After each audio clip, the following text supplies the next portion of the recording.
بسم اللہ الرحمن الرحیم۔ شروع اللہ کے نام سے جو بڑا مہربان نہایت رحم کرنے والا ہے۔ معزز خواتین و حضرات، السلام علیکم ورحمۃ اللہ وبرکاتہ۔ بہلول کا نام تو آپ نے ضرور سنا ہوگا، جنہیں بہلول دانا بھی کہا جاتا ہے۔ آپ 5ویں عباسی خلیفہ ہارون رشید کے دور مارچ 766 عیسوی سے مارچ 809 عیسوی میں ایک فلاسفر، ولی کامل اور تارک الدنیا درویش کے طور پر پہچانے جاتے تھے۔ ان کا کوئی گھر یا ٹھکانہ نہیں تھا، شہر میں ننگے پاؤں پھرتے اور جس جگہ تھک جاتے وہیں ڈیرا ڈال لیتے۔ بعض لوگوں نے انہیں مجذوب بھی لکھا ہے، کیونکہ وہ عشق الہی میں گم اور ارد گرد کے ماحول سے بے خبر ہوتے تھے۔ بہت کم لوگوں کی طرف التفات کرتے، لیکن جب کبھی عوام الناس کی طرف منہ کرتے تو حکمت دانائی کی بہت ہی عجیب و غریب باتیں کرتے۔ کوفہ میں پیدا ہونے والے بہلول کا اصل نام وہب بن عمرو اور تعلق عرب قبیلے بنو امان سے تھا۔ ان کے والد چھٹے امام جعفر صادق کے شاگرد تھے، لیکن کچھ وقت 7ویں امام موسیٰ کاظم کی صحبت میں بھی گزارا۔ بہلول کا شمار بھی امام موسیٰ کاظم کے پیروکاروں میں ہوتا تھا۔ جب خلیفہ ہارون رشید نے امام موسیٰ کاظم کو قید کرنے کے بعد ان کے تابعین کے خلاف کارروائیاں شروع کیں تو وہب اور دوسرے لوگوں نے امام سے قید خانے میں ملاقات کر کے آئندہ لاہے عمل کے لیے ہدایات مانگی۔ امام عالی مقام نے جواب میں صرف ایک لفظ جیم لکھ کر اپنے عقیدت مندوں کے حوالے کر دیا۔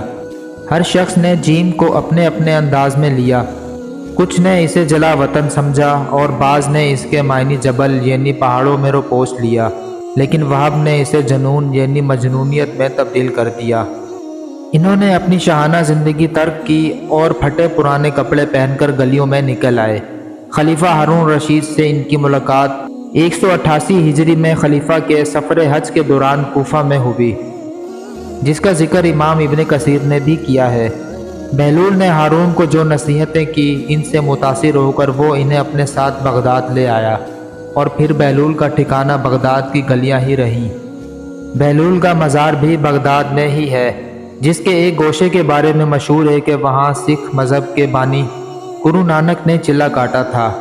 کہتے ہیں ایک دن بہلول دریائے دجلہ کے کنارے بیٹھے گیلی ریت کی ڈھیریاں بنا رہے تھے، اور ہارون رشید کی چہیتی ملکہ زبیدہ اپنے محل کے جھروکے سے بڑی حیرت کے ساتھ انہیں دیکھ رہی تھی۔ وہ مٹی کی ڈھیری بناتے اور پھر خود ہی اسے مسمار کر دیتے۔ ملکہ جھروکے سے اتر کر اپنی سہیلیوں کے ہمراہ دریا کنارے آ گئی اور پوچھا، کیا کر رہے ہو بہلول؟ بہلول نے ادائے بے نیازی سے کہا، جنت کے محل بنا رہا ہوں۔ ملکہ نے سوال کیا، اگر کوئی تم سے یہ محل خریدنا چاہے تو فروخت کرو گے؟ بہلول نے کہا، ہاں ہاں کیوں نہیں، میں بناتا بھی ہوں اور فروخت بھی کرتا ہوں۔ ملکہ نے پوچھا، بتاؤ ایک محل کی قیمت کیا ہے؟ بہلول نے بے ساختہ کہا، 3 درہم۔ بعض لوگوں نے 1 درہم بھی لکھا ہے۔ ملکہ کے حکم پر بہلول کو 3 درہم اسی وقت ادا کر دیے گئے۔ یہ واقعہ ملکہ نے اپنے شوہر خلیفہ ہارون رشید کو بتایا، جسے خلیفہ نے مذاق میں ٹال دیا۔ لیکن رات کو ہارون نے خواب میں جنت کے مناظر دیکھے، جن میں آبشاروں اور مرغزاروں کے علاوہ خوبصورت محلات بھی شامل تھے۔ سرخ یاقوت کے ایک محل پر اس نے زبیدہ کا نام بھی لکھا دیکھا۔ ہارون نے سوچا کہ دیکھوں تو صحیح، کیونکہ یہ میری بیوی کا گھر ہے۔ وہ محل میں داخل ہونے کے لیے جیسے ہی دروازے پر پہنچا، دربان نے اسے روک لیا۔ ہارون رشید کہنے لگا، اس پر تو میری بیوی کا نام لکھا ہے، اس لیے مجھے اندر جانا ہے۔ دربان نے کہا، نہیں، یہاں کا دستور الگ ہے، جس کا نام ہوتا ہے صرف اس کو اندر جانے کی اجازت ہے، لہٰذا آپ کو اندر جانے کی اجازت نہیں۔ جب دربان نے ہارون کو پیچھے ہٹایا تو اس کی آنکھ کھل گئی، لیکن بیدار ہونے پر خیال آیا کہ اللہ تعالیٰ نے زبیدہ کے حق میں بہلول کی دعا قبول کر لی ہے۔ چنانچہ وہ ساری رات اسی افسوس میں کروٹیں بدلتا رہا۔ اگلی شام وہ بہلول کو تلاش کرتا دریا کے کنارے پہنچ گیا۔ بہلول ایک جگہ بیٹھے اسی طرح مکان بنا رہے تھے۔ ہارون نے پوچھا، کیا کر رہے ہیں؟ بہلول نے کہا، جنت کے محل بنا رہا ہوں۔ ہارون نے پوچھا، بیچو گے؟ تو بہلول نے کہا، ہاں ہاں کیوں نہیں، میں بناتا بھی ہوں اور فروخت بھی کرتا ہوں۔ ہارون نے سوال کیا کہ بتاؤ ایک محل کی قیمت کیا ہے؟ تو بہلول نے جواب دیا، تیری پوری سلطنت۔ ہارون رشید نے کہا، اتنی قیمت تو میں نہیں دے سکتا، کل تو آپ 3 درہم کے بدلے دے رہے تھے اور آج پوری سلطنت مانگ رہے ہیں۔ بہلول دانا نے کہا، خلیفہ کل بن دیکھے معاملہ تھا،